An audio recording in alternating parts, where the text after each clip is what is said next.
আরজিকর কাণ্ডে নাম জড়িয়েছিল। ঋতব্রত তৃণমূলে যাওয়ার মরিয়া চেষ্টা চালান বাবা। বাবার হাত ধরেই রাজনীতিতে আগমন হয় ছেলের। পানিহাটি এলাকায় পুচিতা নামে পরিচিত ছিল ছেলে।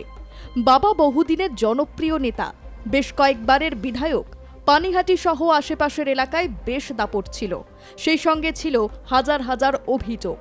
সোদপুরের অমরাবতীর মাঠ থেকে শুরু করে একাধিক জমি দখলের মতো অভিযোগ জমা পড়লেও পুলিশ পদক্ষেপ করেনি। যদিও ২৬-এর বিধানসভা ভোটে নিজে আর প্রার্থী হননি, তার বদলে ছেলেকে প্রার্থী করা হয় পানিহাটি থেকে। কিন্তু আরজিকরের নির্যাতিতা নিহত তরুণীর মা বিজেপি প্রার্থী রত্না দেবনাথের কাছে হেরে যান। তারপর থেকেই তাঁদের পিতা পুত্রের বিরুদ্ধে পুরনো মামলাগুলির তদন্ত শুরু হয়। এতক্ষণ যার বিবরণ দেওয়া হচ্ছিল তিনি হলেন পানিহাটির প্রাক্তন তৃণমূল বিধায়ক নির্মল ঘোষ। ঋতব্রত তৃণমূলে যাওয়ার মরিয়া চেষ্টা পানিহাটির প্রাক্তন তৃণমূল বিধায়ক নির্মল ঘোষের। আরজিকর কাণ্ডে নাম জড়িয়েছে তাঁর। এছাড়াও এক যুবকের জেতা লটারির টাকা হাতিয়ে নেওয়া সহ একাধিক অভিযোগ উঠেছে নির্মল ঘোষের বিরুদ্ধে। এই লটারি কাণ্ডে আবার ব্যাপক ধরপাকড়ও শুরু হয়। নির্মল ঘোষের দুই ঘনিষ্ঠ ইতিমধ্যেই গ্রেপ্তার হয়েছে। এই পরিস্থিতিতে কার্যত বেপাত্তা ছিলেন নির্মল ঘোষ। শনিবার ১১ জুলাই আচমকাই তপসিয়ার ঋতব্রত তৃণমূলের বৈঠকে পৌঁছে যান তিনি। ঢোকার আগে বলেন, বৈঠকে নয়, জাভেদ খানের সঙ্গে দেখা করতে এসেছি। বৈঠকের শেষে বলেন, বিরোধী দলনেতার সঙ্গে তার কথা হয়েছে। बोलो दीदी भाई बोल। ऋतुव्रत के कैंप के मीटिंग में आप आए हैं किस वजह से? नहीं, मैं मिलने आए हैं, मैं तो मिलने आए हैं। इस मीटिंग में आपके भाग लेंगे या फिर ममता कैंप में ही रहेंगे? देखिए कैंप तो ममता जी के साथ तो हम लोग का सबको प्यार है।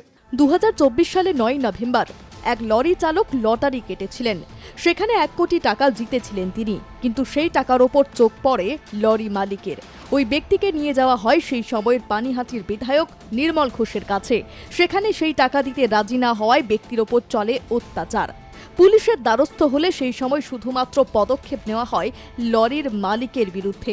তবে কোনো রকম আঁচ আসে না প্রভাবশালী নির্মল ও তার ছেলের ওপর।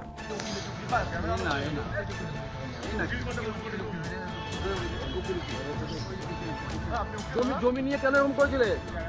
জমি নিয়ে এরকম করেছিলে?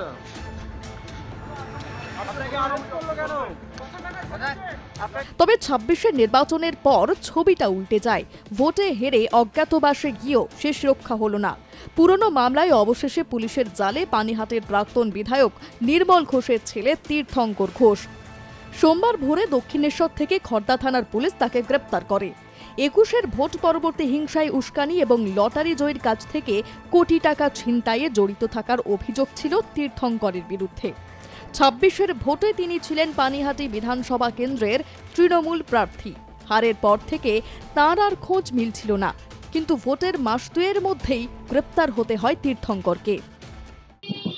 নির্মল ঘোষের ছেলে অ্যারেস্ট হয়েছে। নির্মল ঘোষ এখনো অ্যারেস্ট হয়নি। সোমনাথ দেও এখনো অ্যারেস্ট হয়নি।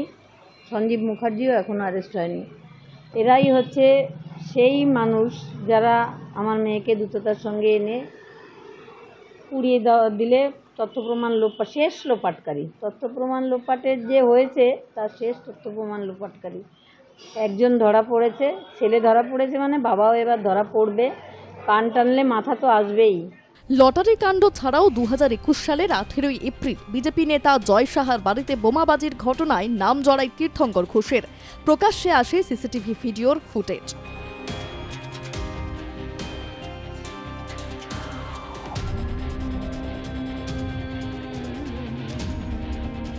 নতুনভাবে খুলে যাওয়া লটারি মামলায় নির্মল ঘোষ দোষী হলে তিনিও শাস্তি পাবেন বলে জানান বিজেপি নেতা অর্জুন সিং।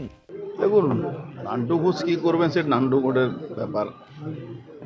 তৃণমূল কোন তৃণমূল সঙ্গে কে থাকবে তাদের ব্যাপার, আমাদের তাদের নিয়ে কোনো আরজিকর কাণ্ডে ওনার নাম আছে এবং এখনো পর্যন্ত থানায় বহু এফআইআরও দায়ের হয়েছে অন্যান্য কারণে।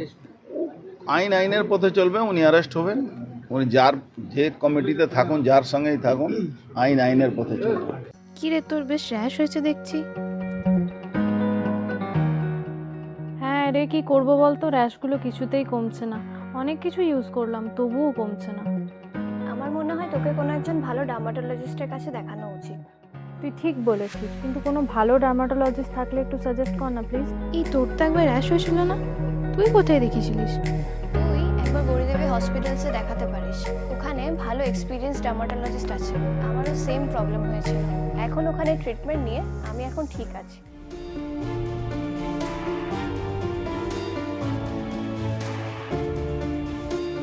গৌরী দেবী হসপিটাল, রাজবাঁধ, দুর্গাপুর। যোগাযোগ 8001003333, 8001113333।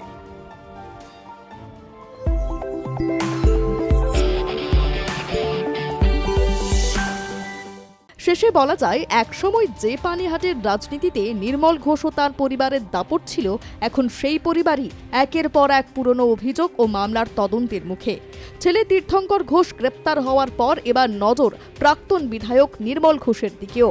তদন্তের অগ্রগতিতে নতুন করে আর কি তথ্য সামনে আসে, আর সেই তদন্তের জেরে আর কারো বিরুদ্ধে আইনি পদক্ষেপ হয় কিনা, এখন সেদিকেই নজর রাজনৈতিক মহল থেকে তদন্তকারী সংস্থার। ব্যুরো রিপোর্ট, আর+ নিউজ।